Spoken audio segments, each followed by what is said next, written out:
ఏంటయ్యా నువ్వు? Sorry. Pain ఇంకా ఉంది. స్కాన్ రిపోర్ట్స్ చెక్ చేయండి. దాన్ని ఆఫ్ చేయవయ్యా. ఫోన్ కట్ చేయి. ఒక్క నిమిషం, సారీ, వస్తాను. హలో, చెప్పు. ఏంటో త్వరగా చెప్పు. విను, నువ్వు ఎక్కడున్నావు? అన్నయ్య వదిన బైక్ మీద వెళ్తూ కింద పడిపోయారు. ఏమిటి? అన్నయ్య కారుకి ఫ్రాక్చర్ అయింది. ఇప్పుడు క్యాషువాలిటీలో ఆయనతో పాటే ఉన్నాను. మా వదినేమో నేను వాళ్ళ కార్ తీసుకువెళ్ళకపోతే బైక్ మీద వెళ్ళుండే వాళ్ళం కాదని, యాక్సిడెంట్ అయ్యేది కాదని అంటుంది. ఇక్కడ మన ఫ్లాట్ లో చాలా పెద్ద ప్రాబ్లం. ఏమైంది? డోర్ కింద చాలా రక్తం ఉంది. రక్తమా? అవును, లోపల ఏదో చేసుకున్నట్టున్నాడు. నాకు భయంగా ఉంది. నువ్వేమంటున్నావే? నువ్వు ఎప్పుడు వస్తావో చెప్పు. ఇప్పుడు నేను ఇక్కడి నుంచి రాలేను. చెప్తే అర్థం చేసుకో, ఎమర్జెన్సీ. నువ్వు పంచే, నువ్వు ఆ డోర్ దగ్గరికి వెళ్ళి ఒకసారి తట్టి చూడు. వెళ్ళు, నేను ఓకే. లైన్లోనే ఉంటాను.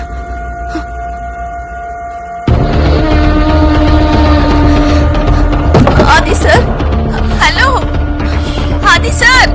హే, I'm sure something has happened. వాడు లోపల నుండి ఏం చేయగలనుకుంటున్నావు? ఖచ్చితంగా ఏదో జరిగింది. నువ్వు రావాల్సిందే. ఇది ఖచ్చితంగా వాడి ప్లాన్ కాదనుకుంటున్నావా? ఇలా చూడు, నాకు తెలీదు. ఈ చోటంతా రక్తంగా ఉంది అండ్ ఐఎమ్ షూర్ ఇది రియల్ బ్లడ్. ఒకవేళ అదే గనుక నిజమైతే మనం ఇప్పుడు ఏం చేయగలం? నీకు మరీ అంత సందేహంగా ఉంటే మెల్లగా మెల్లగా డోర్ ఓపెన్ చేసి చూడు. ఓకే. ఏమాత్రం శబ్దం రాకూడదు, ఓకేనా? నేను ఫోన్ చేస్తే ఫోన్ తీ. లోపలికి వెళ్ళి క్రిటికల్ కాదో చూడు. వెళ్ళు.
శాని, వదలు.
Fuck you, bloody bitch!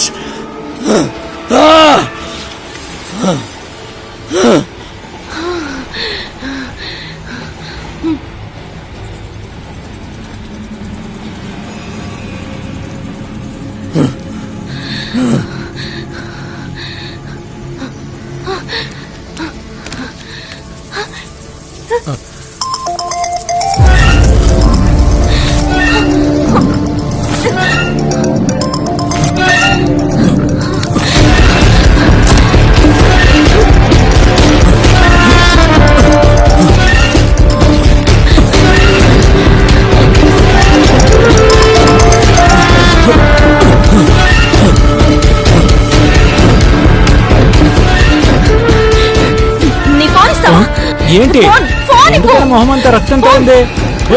ఏం చేస్తున్నావమ్మా?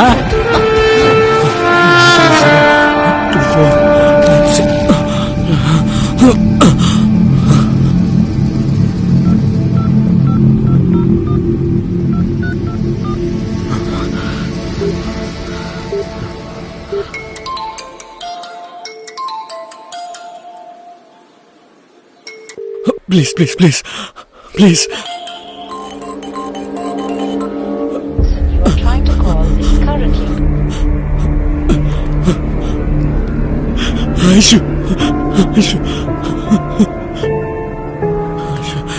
938472630. హలో ఐషు ఐషు ఐషు నేనే ఆదిని. ఎవరో ఒకరు నన్ను ఫ్లాట్ లో బంధించి ఉంచారు. I'm trapped. I was expecting your call. తప్పకుండా నువ్వు ఇటువంటి ఒక కథ చెప్తావని నాకు తెలుసు. Aishu listen to me. నేను చెప్పేది నిజం, నా మాట నమ్ము please. Aishu listen to me. అది నన్ను ఒక ఫ్లాట్ లో ఇక్కడ ఇలా అబద్ధం చెప్పడానికి నీకు సిగ్గుగా లేదు? అది నిజమైనా కానీ అదొక హనీ ట్రాపే. You deserve it. దయచేసి నా మాట విను. ఎన్నిసార్లు కాల్ చేసినా ఒకసారి తీసావా?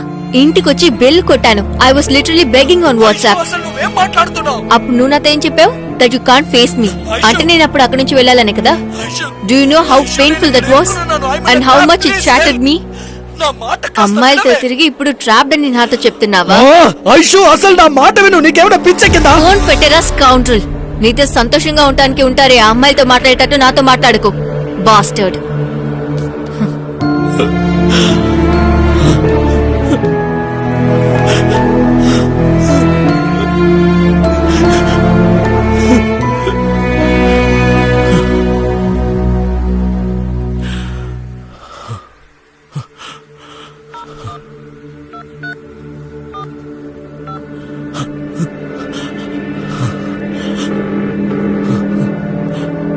Hello police control room. Hello hello sir. Hello. Hello నేను అది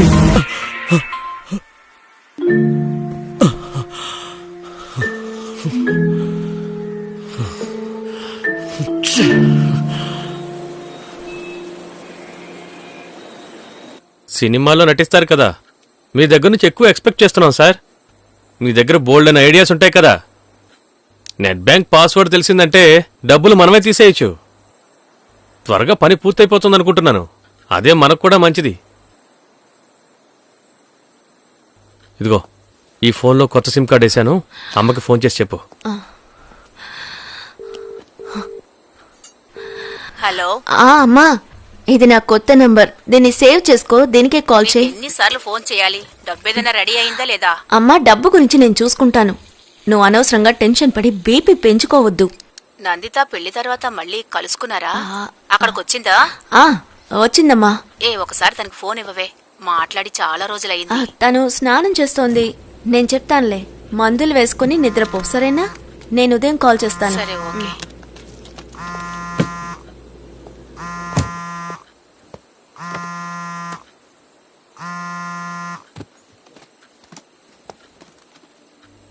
అతని మేనేజర్ జోమి.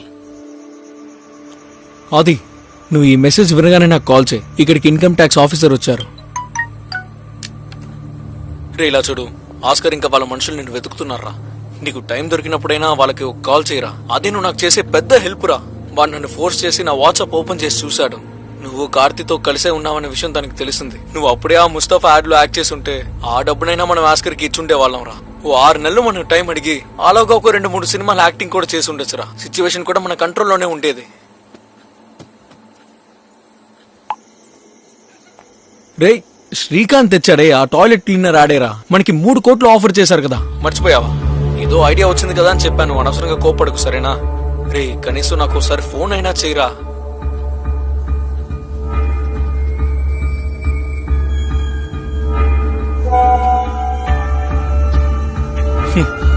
లేదురా, వాడెందుకు ఒప్పుకుంటాడు చెప్పు? ఆ రోజు నువ్వు వాడిని ఎంత దారుణంగా ఇన్సల్ట్ చేసావో గుర్తుందా?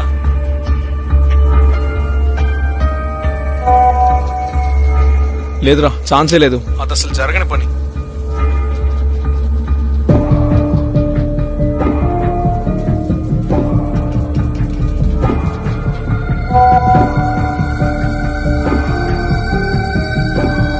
ఏ అమ్మాయి ప్రాబ్లం గురించి ఇప్పుడు నువ్వు మాట్లాడుతున్నావు? ఇప్పుడు నువ్వు కార్తికతోనే కదా ఉన్నావు.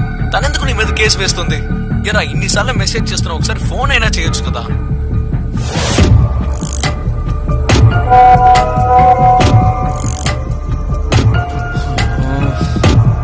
సరే, నేను రేపు పొద్దున శ్రీకాంత్కి ఫోన్ చేసి తర్వాత ఏం జరిగిందో చెప్తాను.